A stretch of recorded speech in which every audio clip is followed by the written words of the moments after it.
O Pórtico da Glória da Catedral de Santiago é uma das obras-primas de história da arte, um contexto monumental destinado a elevar o espírito através dos sentidos, do mundo terreno em direção à glória do final dos tempos.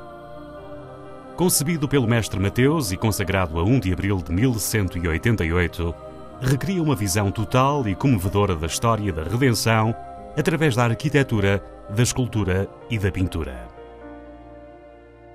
Abrange desde a época do Antigo Testamento, representada na arcada esquerda, passando pela era que começa com o nascimento e a paixão de Jesus, afigurada na arcada direita, até culminar com a segunda vinda de Cristo no tímpano central, quando, após a ressurreição dos mortos e do juízo final, é estabelecido o reino eterno de Deus.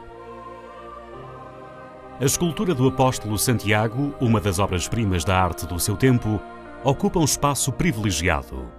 Recebe os visitantes que chegam à sua casa sentado numa cadeira episcopal, segurando o báculo em tal dos arcebispos compostelanos e trazendo uma mensagem escrita no filactério.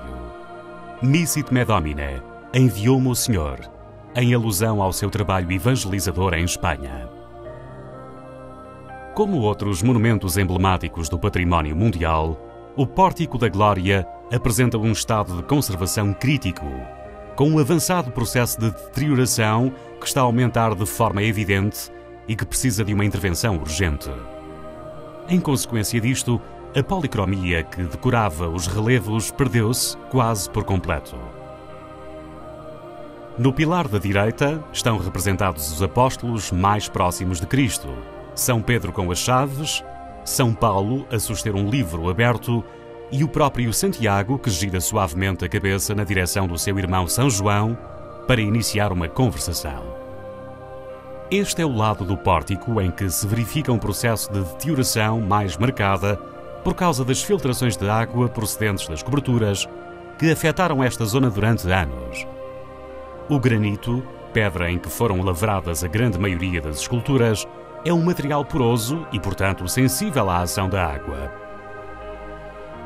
A grossa camada de pó, acumulada ao longo do tempo, contém compostos que, juntamente com a umidade, causaram um processo de desagregação da pedra e de desprendimento das camadas pictóricas evidentes nas faces de São Pedro e São Paulo. O estudo que está a ser executado evidenciou a gravidade deste processo que se acelerou de maneira dramática nos últimos anos. Apenas no curto intervalo de tempo que medeia entre 1992 e 2009, a policromia da face de São Pedro sofreu profundas deteriorações, testemunho eloquente de que a conservação do património não pode esperar. Dispostos em torno do outro pilar sobre o qual assenta a glória, encontra-se o grupo do profeta do Antigo Testamento, encabeçado por Moisés com as tábuas da lei, seguido por Isaías, Daniel e Jeremias. Destaca-se a intensidade expressiva de figuras como a de Isaías e o importante papel desempenhado pela policromia que ainda pode ser observado na sua face. Ao lado de Isaías encontra-se o célebre Daniel com o seu emblemático sorriso. A escultura recentemente libertada da grossa camada de pó que a escurecia cativou gerações de visitantes do pórtico.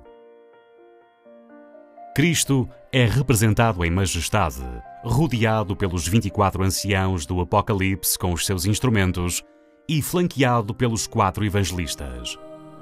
Cada um deles, decorados com uma camada de ouro, é representado escrevendo sobre o pergaminho apoiado no signo que simboliza o seu evangelho. A passagem do tempo e a umidade fizeram com que, em torno das chagas de Cristo, se formem umas novas feridas, aquelas que afetam a pedra, dando lugar a uma imagem evocadora que nos ajuda a meditar sobre a nossa responsabilidade na conservação do património artístico. Não é suficiente elaborar discursos intelectuais que ajudem a entender o significado de umas chagas, mas também devemos realizar as intervenções necessárias para curar a deterioração provocada pelas outras. Os abundantes restos de policromia conservados na figura do Redentor, procedentes das decorações aplicadas em distintas épocas, permite uma aproximação do colorido que o pórtico deveu apresentar através dos séculos e que se tenta conhecer por meio de diferentes procedimentos analíticos.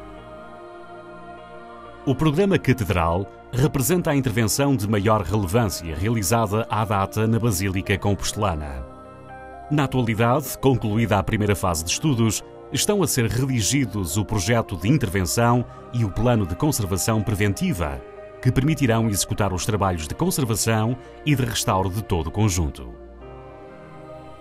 À medida que avancem estes trabalhos, que são levados a cabo no quadro do programa Catedral, promovido pelo Arcebispado e o Cabildo da Catedral de Santiago e financiado pela Fundação Barrier, os enigmas e a beleza do pórtico ser-nos-ão revelados pouco a pouco.